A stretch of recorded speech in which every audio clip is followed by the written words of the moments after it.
What is reflex? Reflex action is an involuntary response to a peripheral nervous stimulation. Whenever we give stimulus to the peripheral nervous system, whatever the response has been generated, it is known as reflex. Sensory impulse is converted to motor effect. Once the sensory impulse has been come to some area of the CNS, and later it will responded by the motor effect, and it having the protective mechanism. So that is the introduction about the reflexes. Reflex arc, it is the neural pathway of reflex action which is called a reflex arc. Components of reflex arc: receptor, afferent nerve, center, efferent nerve, effector organ. So reflex arc. Here it is the sensory receptor which respond to a stimulus by producing a generator or receptor potential. The fibers or the afferent nerve go inside the spinal cord from the dorsal root. Always remember, dorsal root is sensory and ventral root is motor. So here sensory neuron axon conduct impulses from receptor to the integrating center. So here it is the sensory neuron which conveys or conducts impulses from receptor to the integrating center. So here it is. Here this one, it is the association neuron. Now integrating center. One or more regions within the CNS that relay impulses from sensory to motor neuron. It is also possible that from here some fibers will go to the brain, different areas of the brain. They process somewhat information and are again coming back to this area. Later it will convey all the message via the motor neuron. And it is also possible that it will be managed by the local reflex. Motor neuron axon conduct impulses from integrating center to the effector organ. So here it is the motor neuron which conveys or which conducts impulses from integrating center to the effector organ, specifically the muscle, smooth muscle or skeletal muscle. Effector organ, that means muscle or gland that responds to motor nerve impulses. So here it is the effector muscle or gland that responds to motor nerve impulses. So that is what the reflex arc. Classification of reflexes: inborn reflexes versus acquired reflexes. Some reflexes are present directly from the birth, which are known as inborn reflexes, for example suckling reflex, and some reflexes which are acquired after the birth. So these are acquired reflexes. Anatomical reflexes, physiological reflexes, clinical reflexes, and reflexes depending upon the number of synapses. So all these are the criteria through which we are going to classify the reflexes. Inborn versus acquired reflexes. This is the example of the dog and salivation. Before conditioning and after conditioning. Before conditioning, what is happening? When we give food to the dog, the salivation inside the dog's mouth will increase. So here food is an unconditioned stimulus. Here inside the dog's mouth, whatever the salivation is happening, on seeing the food, it is an unconditioned response. So this is the before conditioning situation. Here we are adding some neutral stimulus. For example, bell. When the bell rings, there will be no salivation. It's obvious situation. So there will be no conditioned response. When we give neutral stimulus, there will be no conditioned response. Now during conditioning, what is the conditioning? We are adding bell to the food. simultaneously. So that is what the conditioning. When bell rings, the food will arrive, and response, there will be salivation inside dog's mouth. So that is the unconditioned response. Bell rings plus food, salivation by seeing the food. That is unconditioned response. Now after conditioning, when we give this bell plus food simultaneously for some days, then what will happening? Once the bell rings, the salivation will start because the dog assume that the food will about to come. So that is the conditioned response. Here in the conditioned response, we are not giving them some of the food material, but we are adding some conditioned stimulus, which is the ringing of the bell. But there is no food, but still there will be salivation has been increased inside dog's mouth. So this one, it is the conditioned response. So here what we had given, first food, salivation is increased. So that is the obvious thing. When we ring the bell, there will be no salivation. That is also the obvious thing. But when we ring the bell simultaneously with giving the food, there will be increased salivation. And later on, after some days, dog will think that ringing of the bell will give them the food, and hence the salivation has been increased.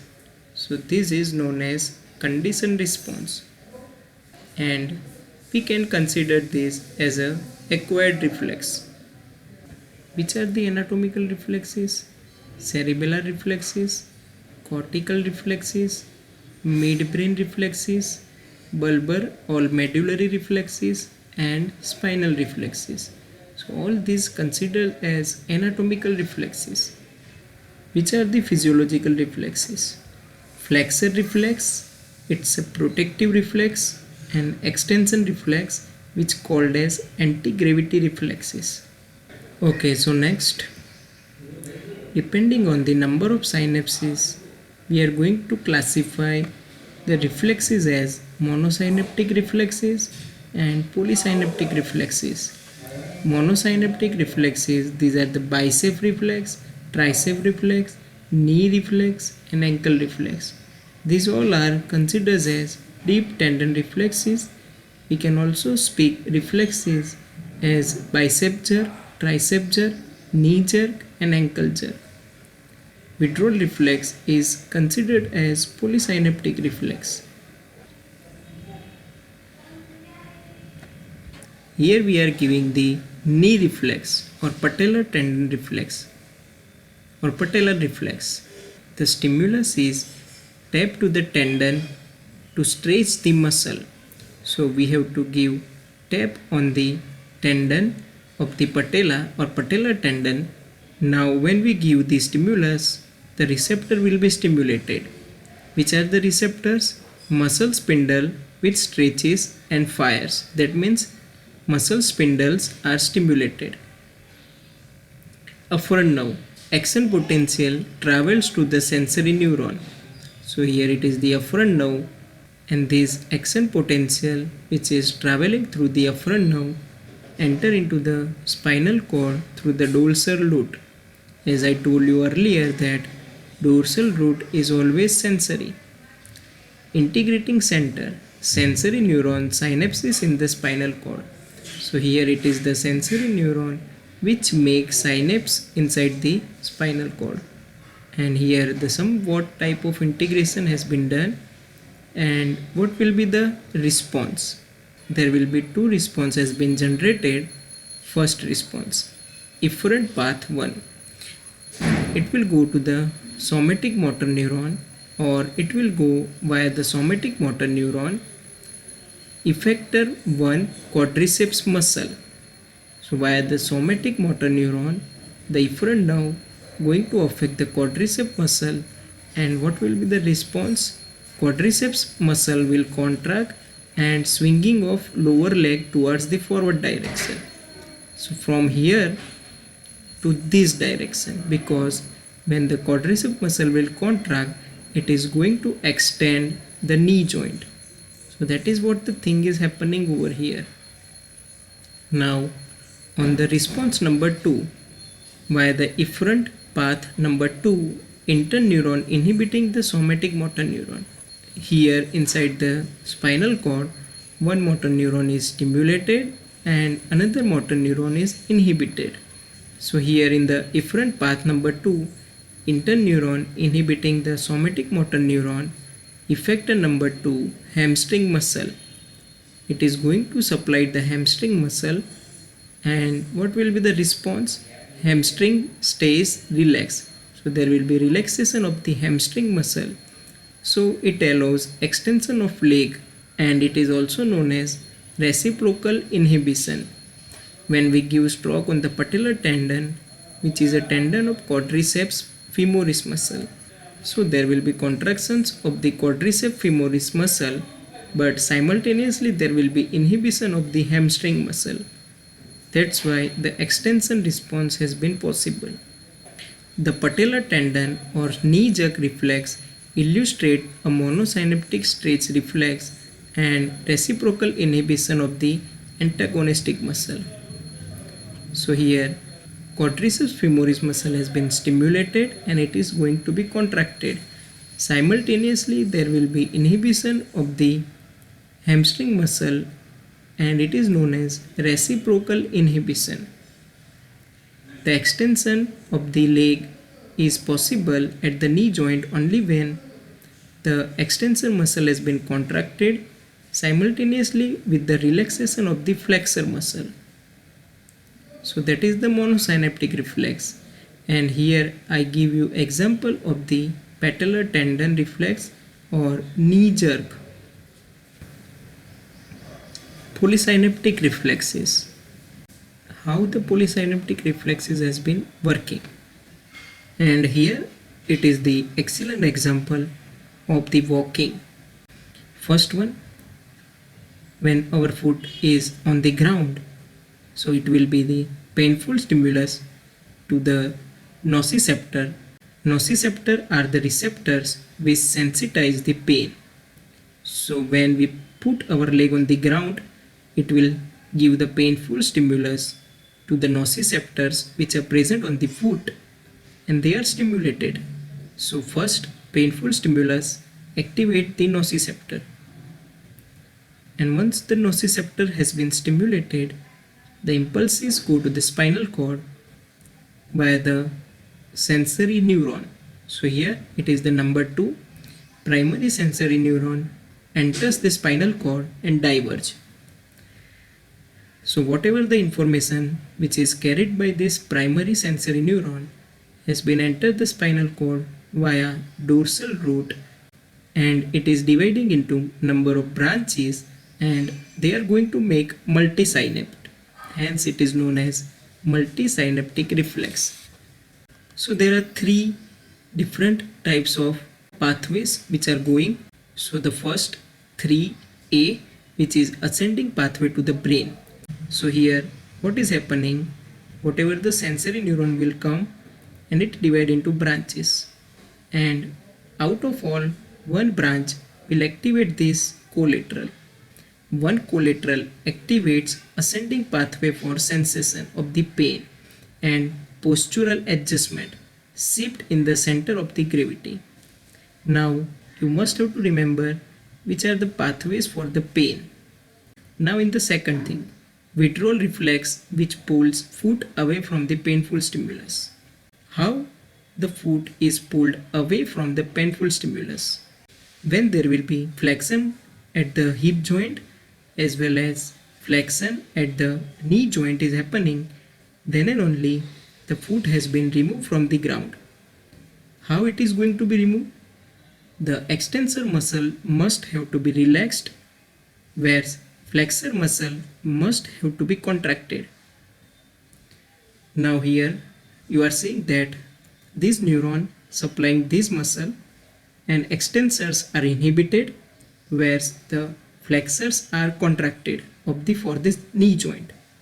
So when flexors are contracted simultaneously with the inhibition of the extensors of the knee joint, the knee joint is flexed or flexion at the knee joint is happening, which allows the foot to move away from the painful stimulus.